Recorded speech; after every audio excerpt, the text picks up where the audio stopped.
삼성전자 실적 체크를 해보겠습니다. 지난해 1년간 매출이 279조 원으로 사상 최고 역사를 새로 썼습니다. 다만 지난해 4분기의 잠정 영업이익은 예상에 미치지 못한 상황입니다. 시장의 판단이 중요하겠죠. 먼저 권순우 기자 연결해서 자세한 내용 알아보겠습니다. 권 기자.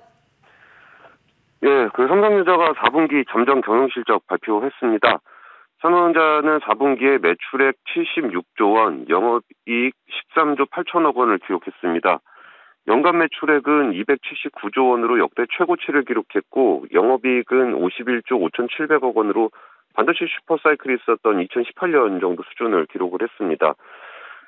전분기 대비해서는 매출액은 2.73% 증가했고, 영업이익은 12.77% 감소했습니다. 지난해 같은 기간에 비교해보면 매출액은 23.5%, 영업이익은 52.5% 증가했습니다. 메모리 반도체 가격이 꾸준히 상승한 것이 사상 최대 실적을 이끌었습니다. 금융투자업계에서는 반도체에서만 4분기 9조 원 중반대 영업이익 올린 것으로 추정하고 있습니다. 전체 이익의 약 60% 정도를 차지하고 있습니다. 세부 실적은 향후 발표가 돼봐야 정확하게 알 수 있는데, 반도체 9조 3천억, 디스플레이 1조 4천억, 무선 3조 1천억, 가전 9천억 원 정도 수준을 예상하고 있습니다. 4분기 D램과 낸드 출하량은 전분기보다 느렸지만 가격 하락이 본격화되면서 이익이 다소 줄었습니다. 무선 사업부는 부품 부족 상황이 개선이 되면서 전분기 비해서 판매량이 늘었고, 가전 사업부 역시 연말 성수기를 맞아 전분기 대비 매출이 늘었습니다. 다만 4분기 영업이익은 지난해 성과에 대한 특별보상금이 반영이 되면서 예상을 좀 소폭 하회한 수준입니다. 올해 1분기는 메모리 반도체 가격 하락이 이어지고 있어서 실적 저점을 형성할 것이라는 전망이 나오고 있습니다. 최근 중국 정부가 반도체 공장이 많은 시안 지역을 봉쇄 조치함에 따라 공급 차질이 발생하고 있고, 2분기 이후에는 가격 반등에 대한 기대감이 커지고 있습니다. 지금까지 머니투데이 방송 권순우입니다.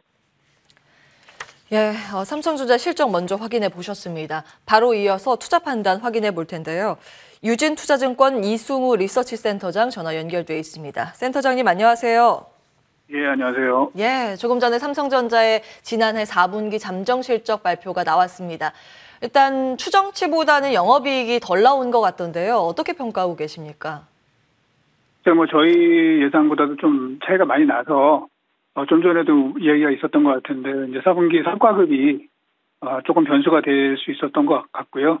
그다음에 최근에 보면은 미국의 다른 업체들도 보면 4분기 가이던스 이렇게 좋지는 않거든요. 결국은 그거는 이제 매출액은 상당히 잘 나오지만 어쨌든 이 코스트 푸시 인플레이션에 따라서 비용 증가가 다방면에 걸쳐서 좀 부담이 된 부분이 있지 않았나, 그렇게 해석을 하고 있습니다. 예, 그렇다면 이 삼성전자가 이 실적 발표가 갖는 의미가 무엇인지가 궁금합니다. 이제 삼성전자 주가에도 영향을 미치겠지만 이제 실적의 스타트를 끊는 게 삼성전자 아니겠습니까? 시장에 대한 영향이 이제 기대치를 못 메워서 또 실망감으로 작용하지는 않을까라는 불안감입니다. 어떻게 보고 계세요? 그 부분은 좀 저는 생각이 좀 다른데요. 사실은 지난 2021년도 연중에 보면은 삼성전자가 실적을 예상보다 계속 좀 상회를 해왔습니다. 그럼에도 불구하고 사실 주가는 굉장히 부진했고, 잘 나온 실적이 당일 주가에 큰 변수가 되지 않았거든요. 결국은 삼성전자 주가는 당해 지나간 실적보다는 앞으로 한 2개 분기 정도 후에 그 실적이 어떤 방향을 보일 것이냐, 이게 더 중요할 것 같고요. 그래서 오늘 실적이 조금 실망스럽기는 하지만 이게 굉장히 주가를 더 끌어내리는 그런 변수라고 보지는 않고요. 지금 중요한 거는 결국은 이제 메모리 업황이 언제 바닥을 찍고 턴을 할 것이냐, 이제 그게 중요할 것이고, 두 번째는 파운드리에서 과연 이제 지난해 굉장히 좀 부진한 그런 모습을 보였는데, 올해 그 부분에서 TSMC와의 간격을 좁힐 수 있는 모멘텀을 과연 가질 수 있을 것이냐, 이게 중요할 것 같고요.